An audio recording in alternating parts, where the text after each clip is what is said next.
Howdy folks, welcome back to Boonedockery. A few days ago I received a spur-of-the-moment invitation to attend a backpacking camping trip to Dolly Sods Wilderness. I've been to Dolly Sods in the past, and each time that I've been there it turned out to be its own kind of adventure, and it always involved extremes and weather changes. And these extremes caught us completely by surprise. I looked at the weather forecast this morning. I leave tomorrow, and it looks like we're going to have very cool temperatures and a lot of rain. I was prepared. I was all packed. I was ready to go. But it looks like now I'm going to need to completely redo my packing list. So what I'm going to do is I want to take this opportunity to walk you through the whole process of what I do to prepare for a trip. Why don't you come along? We'll see you in a few. Okay folks, as I said, I'm off on a spur-of-the-moment trip to Dolly Sods Wilderness. I'm going to be spending 2 nights, 3 days there. We're going to be putting quite a few miles under our feet. And after looking at the weather forecast, I decided that my kit was woefully inadequate to be able to keep me both comfortable and safe. So I had to completely redo everything that I had thought about and start from scratch. After doing that, I'm ready to show you what I'm taking. First of all, I had originally planned on taking my Mystery Ranch Komodo. I had it all packed and ready to go. However, the things that I realized I was going to need, it wouldn't fit. So I had to choose another pack. The pack I decided to go with was the Granite Gear Patrol Pack. It has a much larger capacity, but the thing that makes it the best for this situation is not so much the capacity, which was important because I did need more room, was the cinching ability. The cinch straps on this are absolutely fantastic, so if it's not full, that's not a problem. I'll go ahead and position the gear in my pack where I need it, and I'll cinch that down, and it will hold that very close to my body, will make it a whole lot easier for me to carry, and a lot more comfortable too. So the Granite Gear Patrol is the pack that I'm going to be taking. For me personally, the 2 most important things for me whenever I'm planning out any type of a camping trip is a good thorough topographical map of the area and a very thorough packing list. Both of these things are things that I can get together early on before I ever have to pack my bags. I can study the map, find out excellent routes to travel, where water sources are going to be, where good possible camping spots are going to be. And the list is something that I return to frequently throughout the days leading up to the trip. Today, I had to completely rewrite my list because of the impending weather conditions. But no matter how small the item is or how insignificant it may appear, it goes on the list. And even as I'm doing my packing, I'm going through and I'm inspecting my gear, getting it ready and putting it back. There are still things that could possibly find their way on the list, and as you can see, there are items that will be removed from the list. I'm going to go through the gear I'm taking in the order that it appears on my checklist. First of all, in a compression bag, I have my 40-degree underquilt. In another compression bag, I have my extra dry clothes and a 40-degree top quilt. I have my heavy-duty space blanket as I use as a ground sheet or ground covering, so that way I have something dry to stand on when I get out of my hammock or before I get in. I have a 10-foot by 10-foot tarp. I have my hammock and hammock straps. If the temperatures dip too far below where I'm anticipating, I'm taking along my Thermalite Reactor Extreme, which will give me an extra 25 degrees worth of insulation. I have all the cordage that I'm going to be using, and I've replaced all of the 550 cord I normally use with bungee cords because it gets very windy there. And I don't want anything to happen to the tarp and the webbing tie-outs or any grommets or anything like that. So the bungee cord will hold it taut enough for me, but it will also give in the extreme wind. I have a bottom quilt protector It's a covering for the bottom quilt or the under quilt, and it's waterproof. And with driving rains, with high winds, if I didn't have this, my under quilt would more than likely get pretty wet and lose a lot of its insulation factor. I have a tent stake puller. I have 10 tent stakes, 4 for my tarp, 4 for my ground cloth to secure it, make sure it doesn't blow away, and I always take 2 extra with me. And I have a piece of 550 cord and a carabiner to use as a hanger for my backpack. All of these items will be going into a Mystery Ranch load cell, so I can keep everything separate and organized. And when I'm ready to set up my camp, I literally grab these 3 things, this bag, take it to where I'm going to set up camp, and start getting to work. Some of the other clothing items I plan on taking with me that I'm not actually going to be wearing when we go out is a soft shell rain jacket, which I just retreated with some weatherproofing, a pair of work gloves, a pair of Gore-Tex gaiters, a pair of suspenders, because when my pants get wet and I'm hiking, they have a tendency to slide down. And especially the terrain I'm going to be going over, I'm going to be doing a lot of stepping over things, a lot of climbing over things, and it's just going to be a whole lot easier for me to be able to do that if I can keep my pants up. The suspenders are going to do a great job doing that. I have a Stormloft down jacket that I use as a liner. I'll probably be using that during the evening underneath my soft shell to keep me warm. It's going to be high winds, and even at a moderate temperature, high winds create a good deal of wind chill, and I just want to have a nice comfortable evening. I'm going to be keeping my liner in a dry bag so it will stay nice and dry until I need it. As far as my hydration and cook systems go, I decided to go with all plastic Nalgene bottles. Normally I will carry 2 stainless steel Nalgene bottles and a Camelback. For this trip I'm going with all plastic Nalgene bottles, and I've added water bottle pouches to my backpack to be able to carry all those in. I have a Oil Camp stainless steel water bottle cup. The reason I carry this is because it's properly graduated. It is embossed. Every single cook pot, container, anything that I have that has those little etchings on them, they will fade away, they'll disappear, and especially when you're working with freeze-dried meals, you need to be able to have some level of accuracy as far as the amount of water goes that you need to add to those. I have an insulated coffee cup, and I have my Pathfinder cup with lid. I also have the pot hanger for that. I have 12 heat tabs and my folding Esbit stove with 4 heat tabs in there, so that's going to be a total of 16. I have a pot scrubber to make sure everything stays clean. I have my spoon, and I have my freeze-dried meal koozie. And for at least 2 of my water bottles that will be nesting with my stainless steel cups, I have my water bottle bags. This is my 3-day supply of food. Each day I am going to have in excess of 2,500 calories available to me with what you see here. Now, if I don't eat it, that's not a problem. But if I needed to eat it and I didn't have it, that would be a problem. I have had problems in the past at Dolly Sods to where I was calorie deprived, and it negatively affected my experience there. We'll go ahead and start with the freeze-dried meals. What I did with biscuits and gravy and a package of scrambled eggs and bacon is I separated both of those in half and put each half into a Ziploc bag. And on the Ziploc bag, I have labeled the amount of water that I need to boil in order to reconstitute these.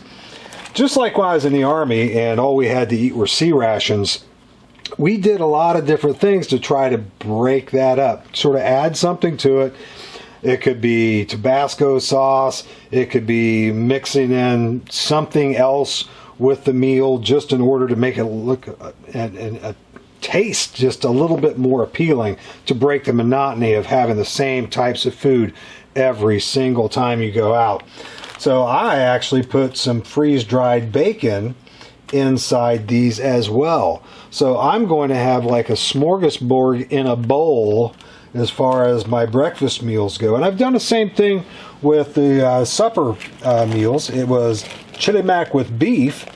And what I've done with this to make it a little more special is I have diced up one of the venison bars here for each one of them. So there's one venison bar here, one venison bar here. And I've also got a little baggie of crunched up corn chips, Fritos corn chips. That does two things. It adds a little bit of crunch to the texture and adds a little flavor, but it also adds a lot of calories. Ounce per ounce, Fritos corn chips will give you more fat and calories and carbohydrates than just about any other type of edible you can take to the woods with you. Now I have my food broken down per day and part a day. I have a meat bar from Epic, a Cliff Bar, and a Kind Bar for each part of the day. This will be day 1 in the PM. I will also have day 2 the AM, day 2 the PM, and day 3 the AM. Now for each one of these days I have allotted myself instant coffee and also some raw honey for each of those days. And in the evenings or the mornings, I just want to have something hot to drink that is not coffee. I also have some instant chicken soup stock. And this little container here contains a little powdered creamer, just in case I want to break up the monotony of just black coffee. And one of the last things I have is a little sports electrolytes drink. It's concentrate, so I can just go ahead and squirt some of that in my oil camp cup with some water, mix it up, and to be able to replenish my electrolytes. I just want to show you how I prep these things to be able to be put in my pack. All 4 of the freeze-dried meals, the supper for Thursday night and Friday night, and the breakfast for Friday morning and Saturday morning, are in my freeze-dried meal koozie, as well as my spoon, as well as 2 empty freeze-dried meal pouches. I use those to reconstitute the meals in and put those in the koozie to keep them nice and hot. In my insulated coffee cup are all my honeys, all my coffees, and all my soup mixes. Makes those nice and compact. And I put the electrolyte drink in a Ziploc baggie just in case it pops open. It's not going to get sticky fluid all over the inside of my packaging. Now, each one of the days, like day 1 in the PM, this right here, these are going to go in my pocket. And when these are consumed, the next morning, I will get day 2 AM, and we'll put those in my pockets. And then in the afternoon, when those are consumed, I'll get day 2 PM and put in my pocket. And the same thing with day 3. So one of these is going to go in my pockets, and then all of these other items are going to go into this load cell, and that's going to be my official food bag that I can also use as a bear bag and hang in a tree if I feel the need. Now these are my comfort and must-have items. I have my toiletries kit, which is your basic tooth care. I have hand soap strips. I have a washcloth, microfiber, and microfiber towel. I have ibuprofen and Benadryl in here. I have extra ponytail holders because I'm a hippie. Got long hair. I have my first aid kit. I have my fire kit, storm matches, strike force, pocket bellows, spare lighter, homemade fire starters. I have Gorilla Tape. I have illumination, which is my headlamp and my flashlight, and spare batteries for those. I have my Baca Laplander for my pocket saw. I have my Brothers of Bushcraft knife for my standard knife, and I have my Zula 2 from Essie as my neck knife, and I probably wind up using this knife more than any other knife that I own. And I have my compass. All of these items will either be on my person or in the pocket on the top flap of my pack. Since we're expecting a tremendous amount of rain over the next few days, I decided not to take my Canon Rebel T7i, which I normally do my video shooting with, as it will be ruined. And I don't want that to happen. So instead of taking that, I am taking my GoPro Hero Black 7, which is waterproof, and my Sony CyberShot, which is also waterproof. I have my GoPro wand, which also doubles as a tripod. There's a little attachment that unscrews from the handle, turns upside down, screws back in, has 3 legs that come out, works real well as a tripod. Plus, just as the regular, like a selfie type stick, it works real well. I have a lightweight, pretty durable tripod, primary for the Sony.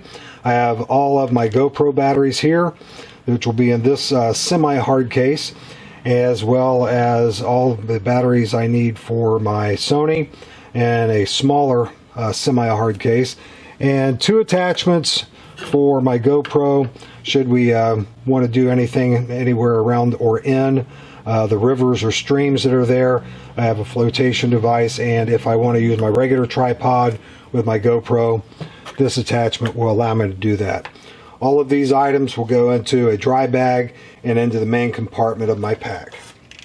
The last time I went to Dolly Sods, it turned into Dolly Sogs.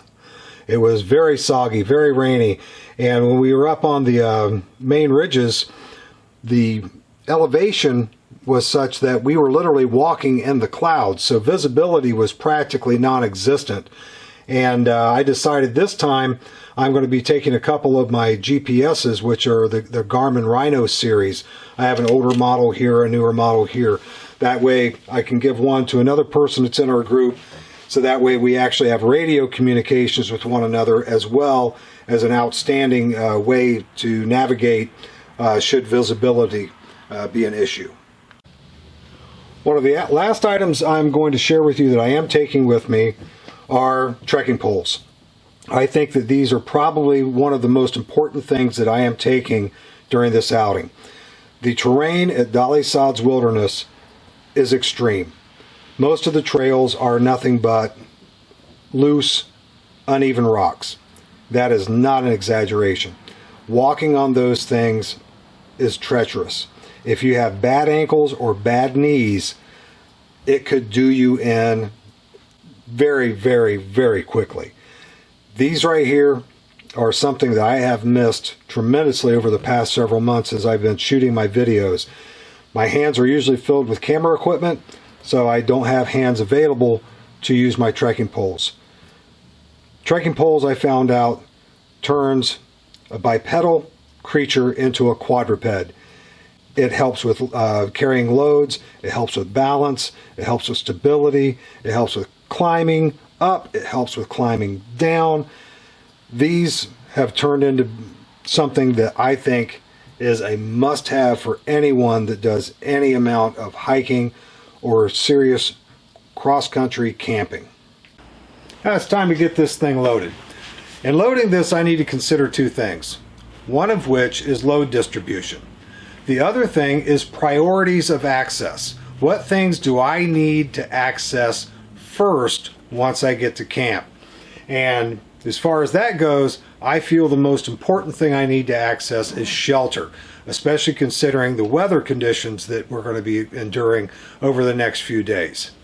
Now, so with that being said, my tarp, my shelter, has to be the first thing that's going to be accessible in this pack once I get it loaded. So everything else is going to go in after that. I'm going to have everything in my pockets that I need to eat until we get to camp. So therefore food is going to go down on that list. So the first things I'm going to be putting in the bottom of the pack are my underquilt and my top quilt and those things I need for sleeping. Those are going to go in first.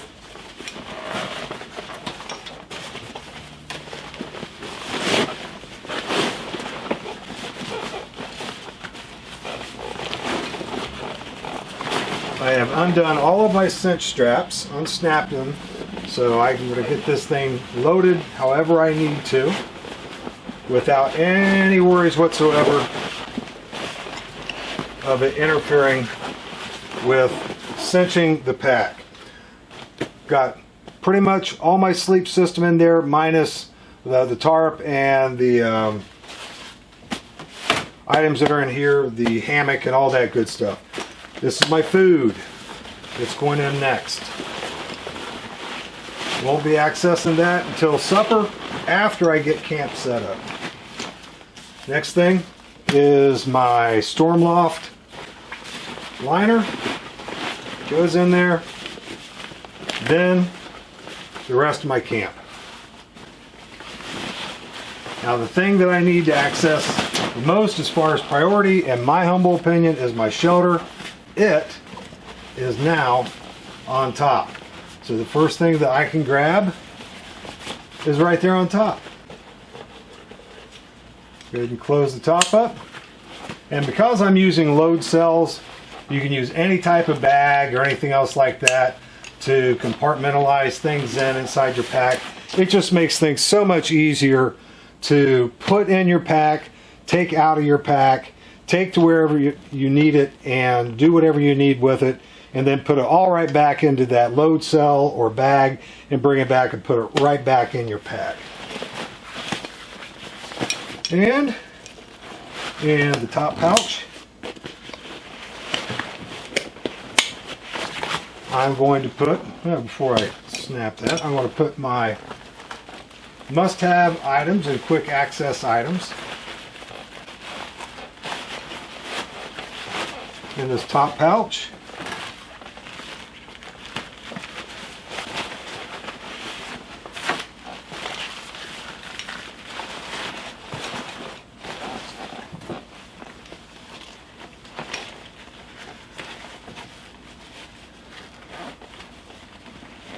Close that up.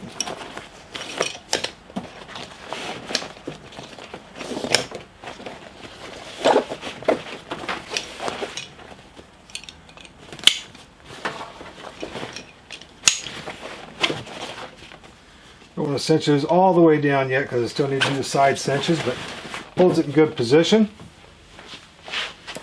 I'm going to go ahead and put my water bottles in the water bottle pouches.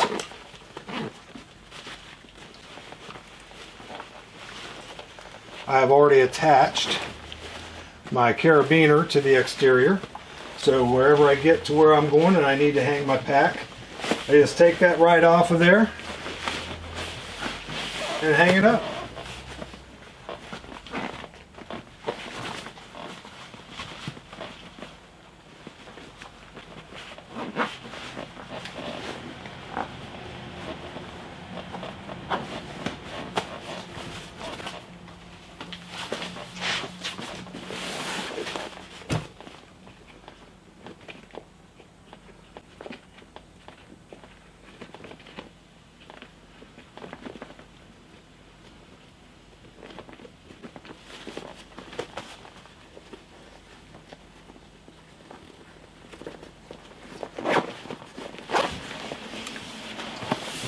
I'm just going to lay this thing back because it's wanting to fall backwards anyway.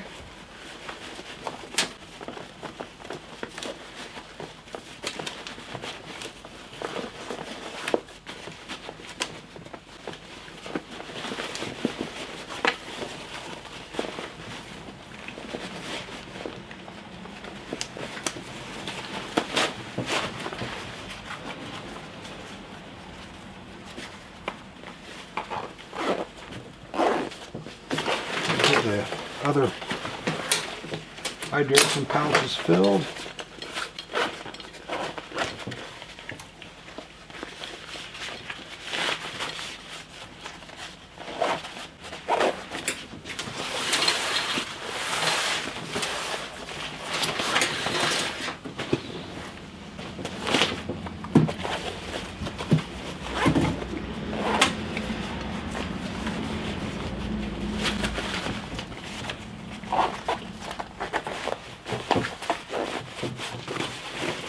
ahead and attach my cinch straps to compress my pack.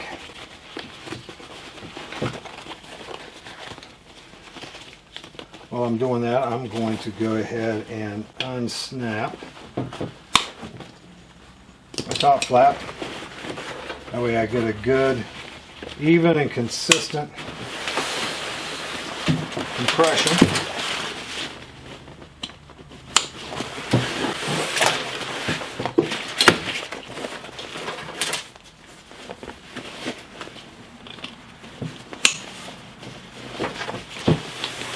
Top first. I like to do this when it's laying on the back, because that way everything is going to compress close to my body,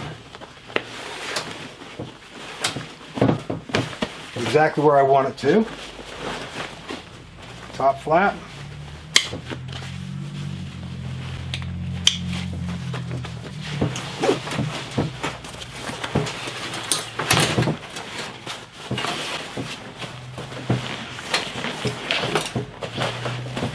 Now, I am packed and I am ready to go to Dolly Sods. Well folks, hopefully I'm going to be prepared for any weather situation at Dolly Sods. If you like today's video, go ahead and click like. If you like what's going on with the channel, go ahead and click subscribe.